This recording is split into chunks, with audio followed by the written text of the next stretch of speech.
Hey everybody, what's going on? Welcome back to Top 10 Character Moments. Today we're breaking down my list for the top 10 best moments of Lando Calrissian. Be sure to stay tuned every Friday to watch my latest top 10 video. In each video, I will break down my list for a specific character's best moments and why I like them so much. Make sure you guys subscribe to this channel as well if you haven't yet, and if you have, tell your friends, family, neighbors, let them know that Top 10 Character Moments is the place to be, and then tell them to go and subscribe to my other YouTube channel called Sector for Nerds, link in the description below. Alright, let's get into some honorable mentions, shall we?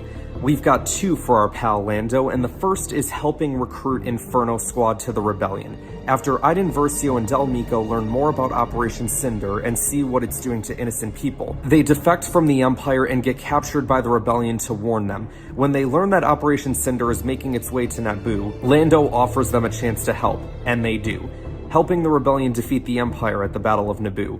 I think the reason Lando was willing to give them a chance to change is because he himself did the same thing. And for our other honorable mention, leading the charge at the Battle of Exegol. In The Rise of Skywalker, Lando is tasked with getting help from the Resistance allies in the core systems, and boy does he, leading over 14,000 ships into the battle, turning the tide. This was definitely a cool moment, and seeing Lando pilot the Falcon again was awesome. I just wish they would have done more with the space battle in this movie, but it is what it is. Alright, let's get into the list itself. Here we go. At number 10, Flirting with Hera and Sabine. Lando has always been a ladies' man, and part of the Star Wars Rebels episode Idiot's Array played off of that. It was kind of funny the way he was flirting with Sabine while also taking shots at Ezra. He also attempted the same tactics on Hera to try and divide her and Kanan, but Hera wasn't having it. At number 9, beating Han Solo and Sabacc. This is one of the only scenes in Solo I actually enjoyed. I've said it many times on this channel that Solo is hands down my least favorite Star Wars movie. It's just not for me. But for those who do like it, more power to you. Han baits Lando to bet the Falcon, but it was all a trap set up by Lando as he had all the right cards up his sleeve. Literally. At number 8, being one step ahead of the Ghost crew. Going back to that Idiot's Array episode, Lando played all of his cards right in that episode, starting with beating Zeb and Sabacc, which I'm going to assume using the same trick he played on Han. He also told Hera how to get out of the situation with Morgan by taking an escape pod, which apparently Kanan didn't pay enough attention to. I hope you have a backup plan in case something goes wrong. No fear, Captain. If a comet hits, this ship has escape pods. And then, of course, when the Ghost crew takes Lando's fuel, he knows it, and hence why he doesn't pay them. A gambler never shows his cards. At number 7, blowing up the Imperial factory on Sullust. In the Battlefront 2 Inferno Squad campaign, Lando and Shriv are sent to Sullust to recover a weapons cache inside an Imperial factory, but things don't end up going to plan.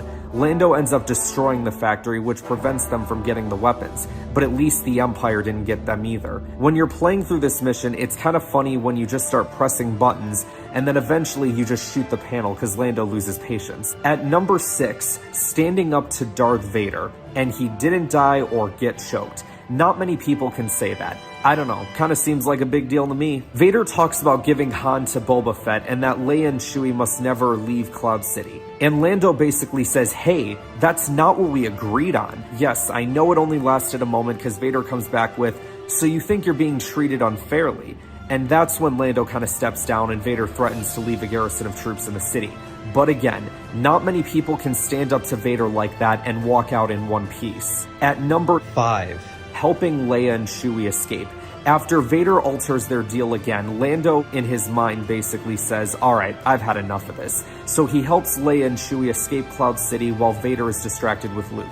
First time watching this, I'm glad he turned, because when you first meet Lando, he seems like a cool dude, and then you're like, oh darn it, he betrayed them. But then he does throw that line in there where he says, I had no choice, they arrived right before you did. So then it's like, okay, does he really want to be doing this? And then as the movie goes on, you see he's not cool with Vader continuing to change their deal. And then once he helps Leia and Chewie, it's like, okay, great, he's finally doing the right thing. He got that second chance to do good. What can I say? I'm a big believer in second chances. At number 4, his return in The Rise of Skywalker. Our new trilogy heroes are on the desert planet Pisana looking for clues that can lead them to Exegol. When caught by a First Order stormtrooper, they are saved by a masked individual. Turns out, it's Lando. It was a very heartwarming moment to see Lando again, and Chewie giving him a hug was the icing on the cake. Oh, and also this. My flying days are long gone. But do me a favor. Give Leia my love. At number 3, we had each other. Midway through The Rise of Skywalker, Poe Dameron is made General of the Resistance after Leia passes away. Kneeling next to her deathbed, Poe doesn't know how to go about defeating Palpatine in his final order. He doesn't feel like he's ready. To which Lando shows up and says, "Neither were we. Luke, Han, Leia, me. Who's ever ready? We had each other." I like this, because it goes from a moment of sadness to a moment of hope. And Poe knows in that moment, in order to do this, he needs to do it with his friends, so he makes Finn a general as well to help lead the mission. At number 2, his introduction, The Empire Strikes Back. This is what got me into Lando's character watching this movie for the first time growing up. I'm thinking, oh no, he's about to beat up Han. Oh wait, no, he was just messing with him. They're good buddies. What a cool dude. And then him trying to flirt with Leia, saying, "I'm Lando Calrissian. I'm the administrator of this facility." Essentially saying, "I'm kind of a big deal around here." And then he kissed her hand. And then Han was like, "Okay, that's enough. That's my girl." But then Han and Lando get into this conversation about Lando being a leader. And Lando has one of my favorite lines he's ever said. "Yeah, I'm responsible these days. That's the price you pay for being successful." Yeah, I'm responsible these days. It's the price you pay for being successful. And finally, at number 1, blowing up the second Death Star. At this point, Lando Calrissian was a general and gold leader at the Battle of Endor. Lando was the one calling most of the shots during this battle, and I thought he did a great job. Every great general or leader has to be able to adapt to any situation and try to make the most of it, and that's exactly what Lando did. First, he realized the Death Star shield was still up, and once they were caught in a trap, he was already calling the shots. Accelerate to attack speed. Draw their fire away from the cruisers. And then something even more unexpected happens. The Death Star is operational. Lando had faith that Han would get the shield down, but they'd have to buy him more time. So Lando makes the choice to have all ships attack the Star Destroyers at point blank, which isn't the best idea, but to Lando's point, they'll last longer against the Star Destroyers than they will against the Death Star. Once Han gets the shield down, the Space Forces make their move on the generator. Wedge softens it up, but it was Lando that delivered the final blow and managed to get away clutching it at the last second. Definitely my favorite Lando moment.